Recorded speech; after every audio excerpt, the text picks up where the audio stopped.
Here's a question to consider. If you stopped writing entirely, would you feel as if you lost a part of yourself? I know for me personally, I would feel as if I lost a part of like my core, like 75% of myself.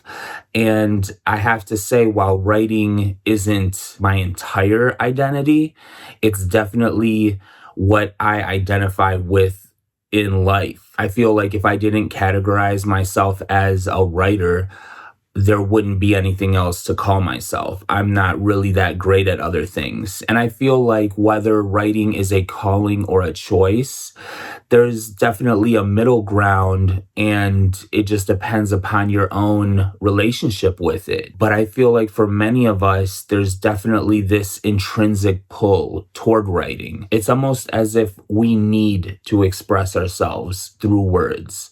And I would even go as far as to say that if you are given the gift of writing and you are given that ability to change the world around you into words, it almost becomes like some type of responsibility to do it.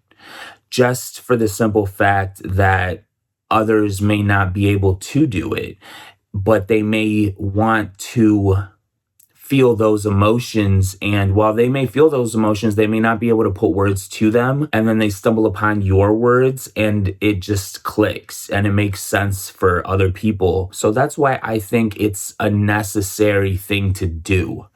If we feel like we necessarily have to write, then we necessarily should do it because it's what we've been put here to do. And over time, we may even realize that it's become our true destiny, right? And so that's what I feel like it is when it's a calling.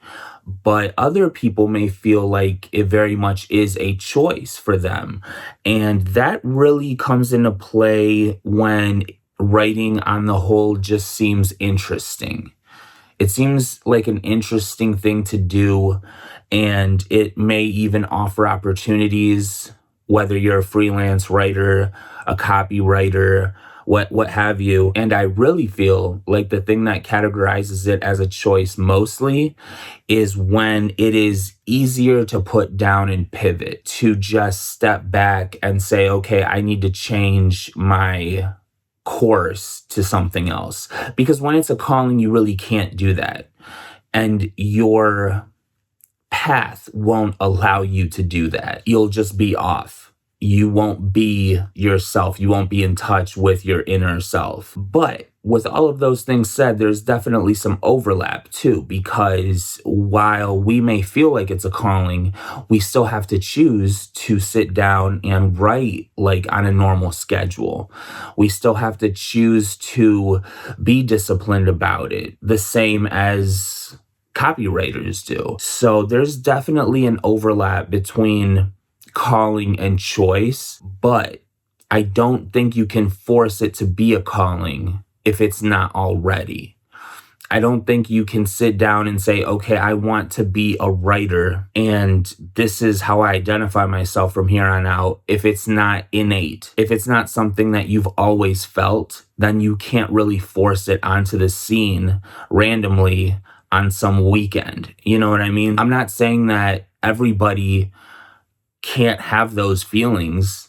I'm just saying that usually it doesn't work out that way.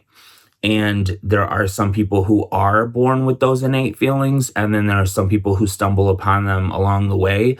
But however you come across it, it's still something that has always been in you, and it just so happens that it blossomed at some certain point. But again, I don't think it's something you can force within your identity. And of course, nobody can speak for you. Nobody can tell you that it's a calling for you when it isn't. And nobody can tell you that it's not a calling for you when it is. So you know best. You know what you are placed on this planet to do. And I just feel like whether it's writing or not, it's a responsibility for you to do what you are meant to do, because nobody else is going to be able to do it better than you through your own lens. Through your own points of view, you're the one to do it. So you may as well do it. So those were my thoughts on it. Like this video if you felt something. Comment with what you thought, and I will see you next Sunday at the midnight hour.